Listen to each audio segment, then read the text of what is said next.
ওকে, so last ক্লাসে আমরা chapter 3 যে ম্যাথমেটিক্যাল প্রপোর্শন গুলা ছিল সেগুলো সব শেষ করেছি, রাইট?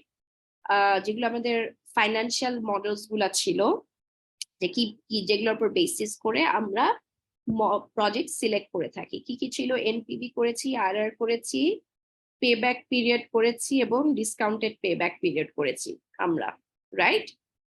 এই চ্যাপ্টারের জাস্ট অল্প একটু বাকি আছে, এটা শেষ করে আমরা একটা নতুন চ্যাপ্টার শুরু করব আজকে। আচ্ছা, এই চ্যাপ্টার এবং একই সাথে একটু মনে রাখবেন আপনাদের আমি আরো 2টা এক্সট্রা ক্লাস নিব অনলাইনে। আদারওয়াইজ আপনাদের যেহেতু হাতে অল্প সময়, সিলেবাস না হলে কভার হবে না, ঠিক আছে?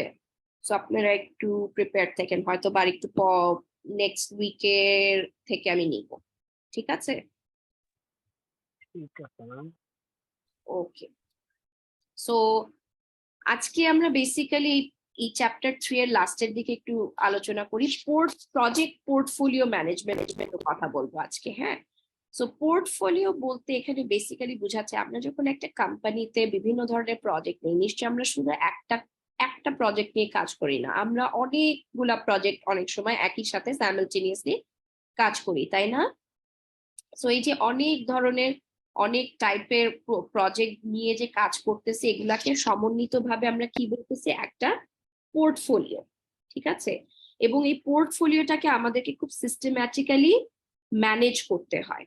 সো এই systematic process of selecting, supporting and managing the firms project, যে কালেকশন অফ বিভিন্ন ধরনের একসাথে সমষ্টিগত যেসব প্রজেক্ট গুলো আছে বিভিন্ন ধরনের, এই সিস্টেম্যাটিক প্রসেসটা, এটা ম্যানেজ করার যে সিস্টেম্যাটিক প্রসেস, এটাকেই আমরা কি বলতেছি? Project portfolio management.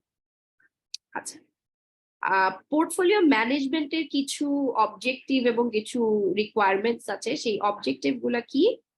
আমরা একটা হচ্ছে আমাদের ডিসিশন মেকিং এর সুবিধার জন্য প্রায়োরিটাইজেশন, আমরা কোন প্রজেক্টকে প্রায়োরিটাইজ দিব, কিভাবে রিভিউ করব, কিভাবে আবার আমাদের অ্যাসেট রিসোর্সেস সবকিছু রিঅ্যালাইন করব অ্যাকর্ডিং টু দ্য প্রজেক্ট, যেটা যার দরকার, আবার রিপ্রায়োরিটাইজেশন কিভাবে করব, এই কিছু ইনিশিয়েটিভ আমাদেরকে নিতে হয় যখন আমরা পোর্টফোলিও ম্যানেজমেন্ট করি।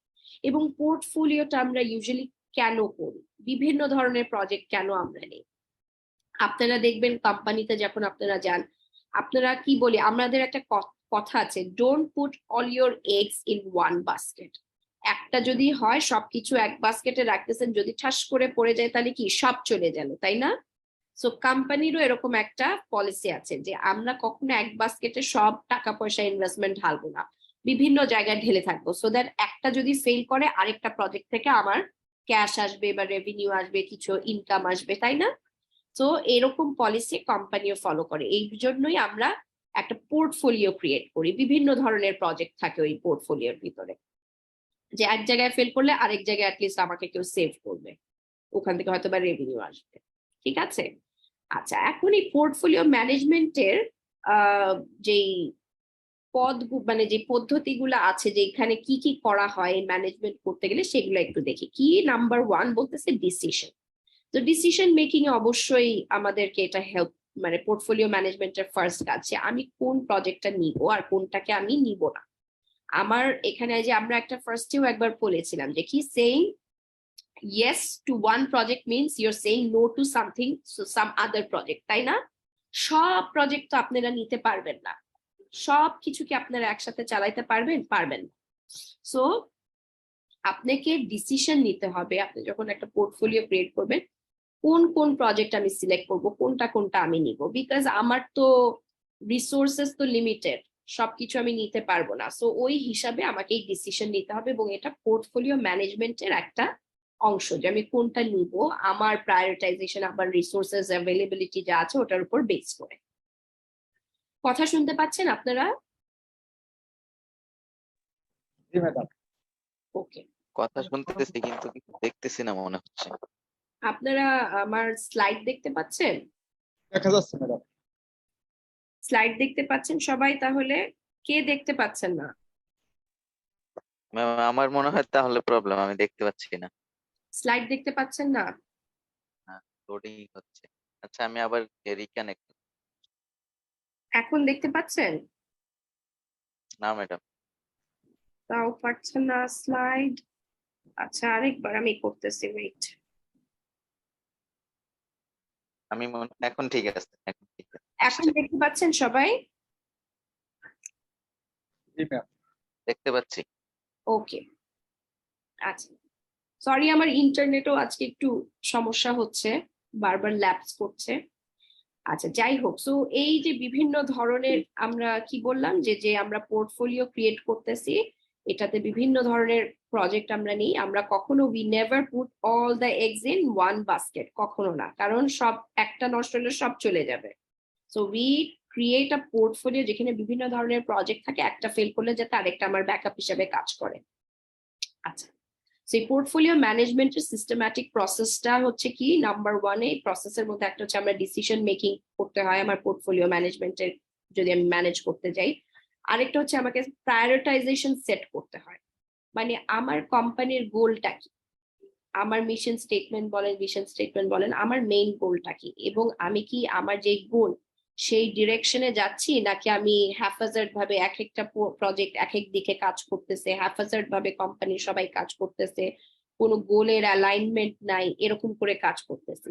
তো এইগুলো আমাদেরকে খেয়াল করতে হবে, এবং ওই অনুযায়ী আমাদের কোম্পানিতে সবসময় একটা প্রায়োরিটি সেট করতে হয়, একটা গোল সেট করতে হয়, এবং মেক শিওর করতে হবে আমি যখন একটা পোর্টফোলিও ক্রিয়েট করি, এটা ম্যানেজ করতে গিয়ে আমাকে সবসময় খেয়াল রাখতে হবে যে আমার যে প্রজেক্ট গুলো আছে পোর্টফোলিওর মধ্যে, এদের প্রায়োরিটিটা কি আমার গোল, কোম্পানি গোলের সাথে অ্যালাইনড কিনা, ঠিক আছে, সবাই সেম ডিরেকশনের দিকে যাচ্ছে কিনা।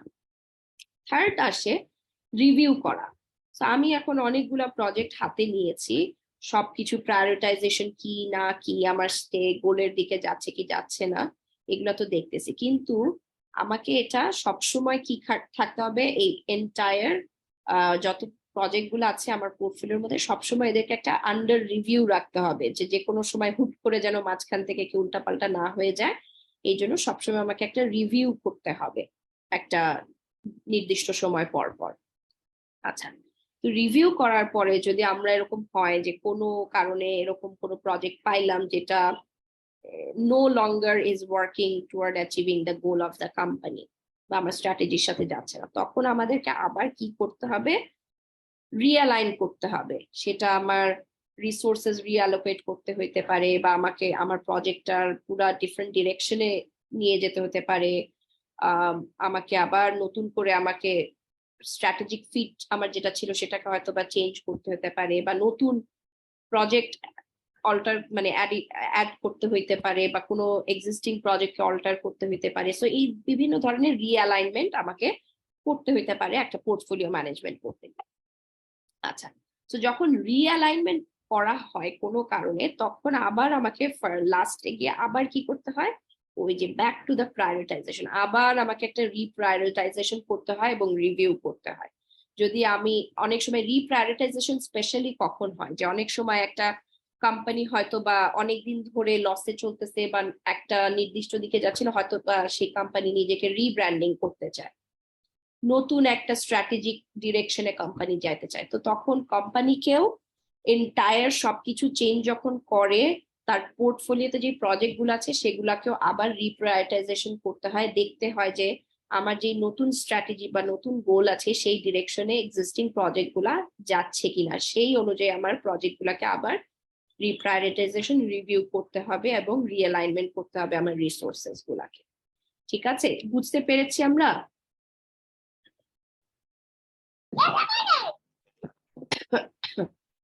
আচ্ছা, এখন আসেন আমরা একটা একটা ম্যাট্রিক্স, একটা মডেল দেখব। এটা হচ্ছে একটা প্রোঅ্যাক্টিভ পোর্টফোলিও কিভাবে আপনি ক্রিয়েট করতে পারেন, এবং এটাকে আমরা একটা ম্যাট্রিক্স আকারে কেন করি, এই মডেলটা আমরা কেন ক্রিয়েট করি, এবং এটার সুবিধাটা কি। সো এই যে অ্যালাইন করতেছি গোল অনুযায়ী বা স্ট্র্যাটেজিক প্ল্যান অনুযায়ী, হ্যাঁ, এগুলো আমরা ইফেক্টিভলি ভাবে যাতে করতে পারি, এটার জন্য আমরা একটা প্রোঅ্যাক্টিভ প্রজেক্ট পোর্টফোলিও ক্রিয়েট করতে পারি। এবং এই প্রোঅ্যাক্টিভ প্রজেক্ট পোর্টফোলিওর আন্ডারে আমার যে প্রজেক্ট গুলা আছে, এই পোর্টফোলিওর আন্ডারে এই প্রজেক্ট গুলাকে আমরা চারটা ভাগে ভাগ করি, মানে একটা ম্যাট্রিক্সের আন্ডারে আমরা এটাকে, এরকম একটা ম্যাট্রিক্সের আন্ডারে আমরা এটাকে চারটা ভাগে ভাগ করছি। এই চারটা ক্লাসিফিকেশন গুলা কি কি, bread and butter project, pearls, oyster এবং হোয়াইট এলিফ্যান্ট, এই 4টা নামে ভাগ করে। এবং এই ম্যাট্রিক্সে তুলনা করা হয় হচ্ছে কিসের সাথে, যে আমার যে প্রজেক্ট গুলা আছে এটার কমার্শিয়াল পটেনশিয়ালিটি কিরকম এবং এটার টেকনিক্যাল ফিজিবিলিটি আছে কিনা। ঠিক আছে, আমার টেকনিক্যাল ফিজিবিলিটি কি হাই না লো, নাকি এবং আমার কমার্শিয়াল পোটেনশিয়াল কি হাই না লো, এই 2টা জিনিস দিয়ে আমরা একজনকে এইটাকে পোর্টফোলিও গুলাকে 4টা ভাগে ভাগ করে থাকি, আমার প্রজেক্ট গুলাকে, আমার পোর্টফোলিওর আন্ডারে যে প্রজেক্ট গুলো আছে, হ্যাঁ, এই ম্যাট্রিক্স এর আন্ডারে। আচ্ছা, সো আমরা এখন একটু দেখি এই bread and butter, pearl, oyster, white elephant এগুলাকে কি কি ক্রাইটেরিয়ার বেসিসে ভাগ করা হয়েছে। ঠিক আছে, so let's see number 1 which is bread and butter. Bread and বাটারের বলতেছে কি যে আমরা যদি একটু দেখি এখানে, এটা টেকনিক্যাল ফিজিবিলিটি হচ্ছে কি হাই, রাইট, আর কমার্শিয়াল পোটেনশিয়ালিটি এটার আন্ডারে পড়ছে, তার মানে কি লো। বুঝতে পারছি আমরা ম্যাট্রিক্সটা?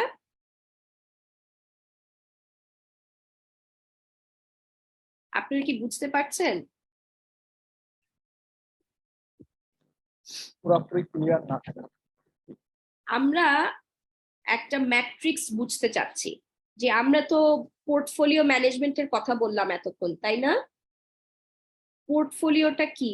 একটা পোর্টফোলিও মানে হচ্ছে আপনারা ওই যে ফাইল ফোল্ডার অনেক সময় কেনেন না, পোর্টফোলিও মানে কি ওটার ভিতরে অনেক ছোট ছোট আরো অনেক ফাইল আপনারা রাখতে পারেন, তাই না? তো ওইভাবে যদি আপনারা চিন্তা করেন, একটা পোর্টফোলিও, যখন প্রজেক্ট পোর্টফোলিও বলতে বোঝায় কি একটা প্রজেক্ট পোর্টফোলিও হচ্ছে কি একটা পোর্টফোলিওর আন্ডারে ছোট ছোট অনেক প্রজেক্ট আছে বিভিন্ন ধরনের। সাব ইউনিট ম্যাডাম, হ্যাঁ, সাব ইউনিট, বুঝি নাই। Sub unit, sub unit. Sub unit না, মানে একটা পোর্টফোলিও, পোর্টফোলিও মানে হচ্ছে এই পোর্টফোলিওর আন্ডারে এটার ভিতরে আরো অনেক কিছু আছে, সাবের মতোই ছোট ছোট অনেক কিছু আছে। সো প্রজেক্ট পোর্টফোলিও হচ্ছে মানে কি, যে আপনারা যখন কোম্পানিতে যখন কিছু করেন, কোন একটা প্রজেক্ট করেন, আপনারা কি একবার এক জায়গায় সব টাকা ইনভেস্ট করেন, নাকি বিভিন্ন জায়গায় করেন? বিভিন্ন প্রজেক্টে করেন, তাই না? জি। কেন করেন না? কারণ আপনারা এক জায়গায় যদি সবকিছু ইনভেস্ট করেন, কোনো কারণে যদি ওই প্রজেক্টটা ফেল হয়, তাহলে কি আপনার সব টাকাই ইনভেস্টমেন্ট লস না? রিস্ক ফ্যাক্টরটা কনসিডার করা হয়। রিস্ক তো অনেক বেশি হয়ে যায় এক জায়গায় যদি সব ইনভেস্ট করেন, তাই না? জি। তো আমরা নর্মালি ফাইন্যান্সিয়াল সেক্টর বলেন বা নর্মাল যে কোনো কোম্পানির ক্ষেত্রে আমরা কি করি, তখন এগুলাকে ডাইভার্সিফাই করি। এই ওয়ার্ডটা শুনছেন, রাইট? রিস্কটাকে আমরা কি করছি, ডাইভার্সিফাই করতেছি। আমার ইনভেস্টমেন্টটাকে আমরা এক জায়গায় না করে বিভিন্ন জায়গায় করতেছি। এক বাস্কেটে সব এগ আমি রাখতেছি না, আমি বিভিন্ন বাস্কেটে রাখতেছি। তো একটা বাস্কেট যদি হাত থেকে পড়েও যায়, অন্যান্য বাস্কেটটাকে আমি কাজে লাগাইতে পারবো, তাই না? তো এরকম মনে করেন 10টা বাস্কেট আছে, এই 10টা বাস্কেট মিলে একটা পোর্টফোলিও হয়। বুঝতে পারছেন এরকম? জি ম্যাডাম, এটা কি ম্যাডাম লোকেশনের ভিত্তিতে নাকি প্রোডাক্ট বা প্রজেক্টের বেসিসে। আপনি এখন ধরেন একটা প্রজেক্ট নিয়েছেন, আপনি কোনো এক্সিস্টিং প্রোডাক্টকে ইমপ্রুভ করতেছেন। একটা প্রজেক্ট নিয়েছেন যে আপনি একটা নতুন প্রোডাক্ট ক্রিয়েট করতেছেন R&D করে, রিসার্চ করে। আরেকটা প্রজেক্ট নিয়েছেন যে আপনার যে একটা এক্সিস্টিং প্রোডাক্ট ছিল সেটা খুব ভালো করতেছিল, ওটারই মার্কেট শেয়ার বাড়ানোর জন্য কাজ করতেছেন। হ্যাঁ, এরকম বিভিন্ন ধরনের প্রজেক্ট থাকে। আপনি একটা নতুন বিল্ডিং, আপনি যদি একটা কনস্ট্রাকশন কোম্পানি হন, বিভিন্ন ধরনের কনস্ট্রাকশনের প্রজেক্ট হাতে নিয়ে থাকেন, কিন্তু সেটা কি একই ধরনের কাজে নেন? তা নেন না, বিভিন্ন ধরনের কাজে নেন। কমার্শিয়াল কাজের হইতে পারে, রেসিডেন্সিয়ালের হইতে পারে, তাই না? এক একজনের রিস্ক লেভেল এক এক রকম, ইনভেস্টমেন্ট এক এক রকম, কিন্তু আপনি এক জায়গায় সবকিছু ইনভেস্ট করেন না। কারণ আপনি জানেন যে এই ধরনের কাজে এখান থেকে প্রফিটেবিলিটি একটু হায়ার, রিস্ক একটু কম, এটা একটু স্টেবল, এখান থেকে কন্টিনিউয়াসলি আমার ক্যাশ বা রেভিনিউ আসতে থাকবে। রিস্ক যেগুলা, ওগুলাতে আমি সব রিস্কি ইনভেস্টমেন্ট আমি নিব না, একটা দুইটা হয়তো বা রিস্কি রাখলাম, আর কয়েকটা রাখবো যেগুলা থেকে আমার ক্যাশ কাওয়ের মতো টাকা আসতে থাকবে, রিস্কিনেস একটু কম। আমরা এরকম মিলাই ঝিলাই তো প্রজেক্ট আন্ডারটেক করি, তাই না? বুঝতে পেরেছেন? এখন বুঝতে পারছি, এখন ম্যাট্রিক্সটা ক্লিয়ার হতে হবে। হ্যাঁ, সো আপনারা ওরকম কোম্পানিতে এরকম বিভিন্ন ধরনের প্রজেক্ট নেন, তো এরকম যদি 10টা প্রজেক্ট নেন, এই 10টা প্রজেক্ট মিলায় কি হচ্ছে, একটা পোর্টফোলিও ক্রিয়েট হচ্ছে। এটাকে বলে হচ্ছে আপনার প্রজেক্ট পোর্টফোলিও। এবং এই প্রজেক্ট পোর্টফোলিওটাকে আরো সুন্দরভাবে ইফেক্টিভ মেথডে ম্যানেজ করার জন্য এবং বোঝার জন্য যে আসলে প্রজেক্ট কোনটা কোন অবস্থানে আছে, এটাকে আমরা যদি একটা ম্যাট্রিক্স আকারে অ্যানালিসিস করি তাহলে আমাদের জন্য আরো সুবিধা হয়। এবং এই ম্যাট্রিক্সটাকে আমরা 4টা ভাগে ভাগ করেছি, মানে এই ম্যাট্রিক্সের আন্ডারে 4 ধরনের প্রজেক্ট নাম দিছি আমরা।